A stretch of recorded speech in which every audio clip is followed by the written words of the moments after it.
لا حول ولا قوة إلا بالله العلي العظيم. أعوذ بالله من الشيطان الرجيم. بسم الله الرحمن الرحيم. الحمد لله رب العالمين. الحمد لله الذي لا يبلغ مدحته القائلون ولا يحصي نعماءه العادون ولا يعدي حقه المجتهدون. الذي لا يدركه بعد الهمم ولا يناله غرس الفتن. الذي ليس لصفته حد محدود ولا نعت موجود ولا وقت معدود ولا أجل ممدود. فطر الخلائق بقدرته ونشر الرياح برحمته وابتدى بالصخور ميدان أرضه. اللهم صل وسلم وزد وبارك على صاحب الدعوة النبوية والصولة الحيدرية والعصمة الفاطمية والحلم الحسنية والشجاعة الحسينية والعبادة السجادية والماصر الباقرية والآثار الجعفرية والعلوم الكاظمية والحجج الرضوية والجود التقوية والنقاوة النقوية والهيبة العسكرية والغيبة الإلهية القائم.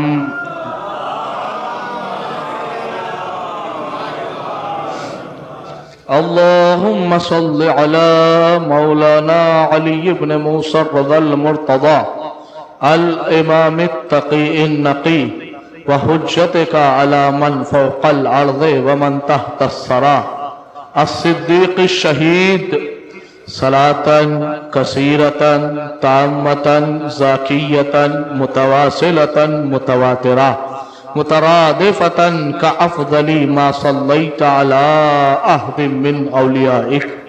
أما بعد فقد وقوله الحق في القرآن المجيد وهو أصدق الصادقين. بسم الله الرحمن الرحيم. إن الذين يؤذون الله ورسوله لعنهم الله في الدنيا والآخرة وأعد لهم عذابا مهينا. السلام.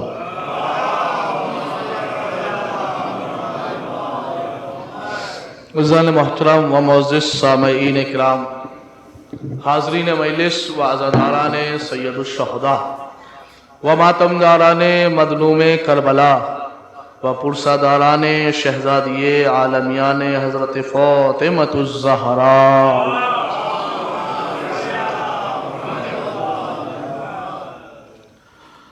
خدائے وحدہ لا شریک کی بارگاہ ہمیں انتہائی سپاسگزار ہیں کہ اس خالق کائنات نے ایک مرتبہ پھر آپ کی دیار محبت میں یہ موقع فراہم فرمایا کہ آپ کی اذہان عالیہ تک آپ کی پاک و پاکیزہ سماعتوں کے حوالے قرآن مجید کی آیات کے ذیل میں حق اور باطل کو پیش کیا جائے۔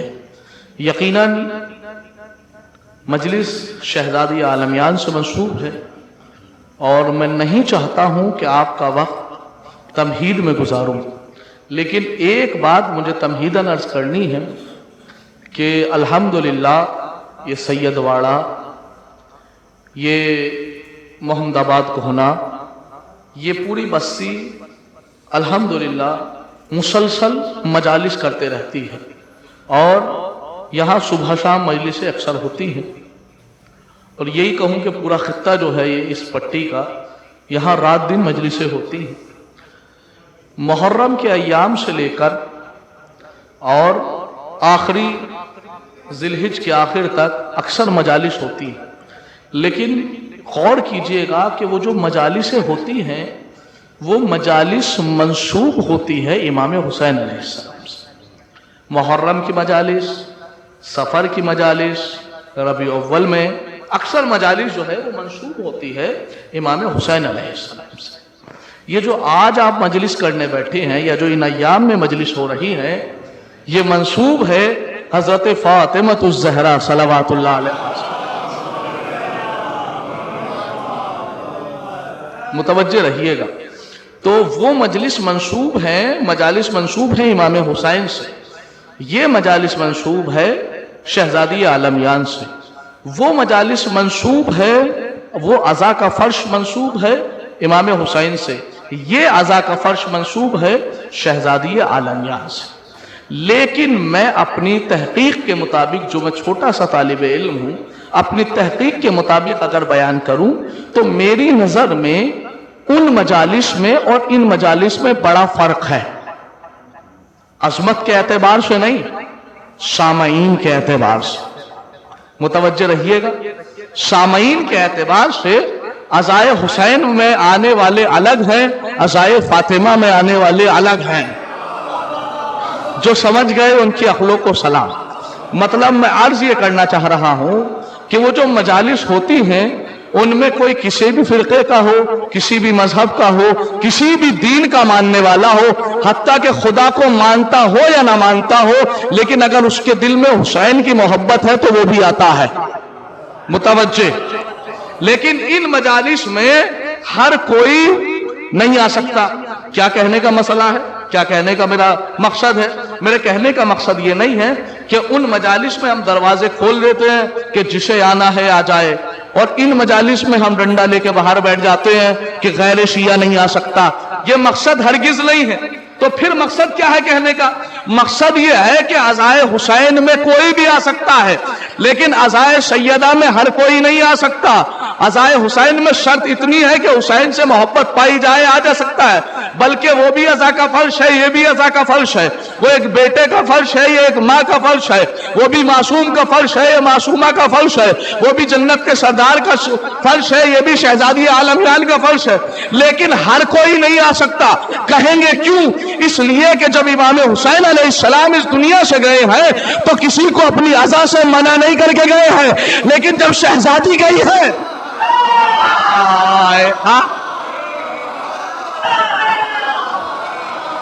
جب شہزادی گئی ہے، زندہ آباد، زندہ آباد، زندہ آباد، مردہ آباد، مردہ آباد، مردہ آباد.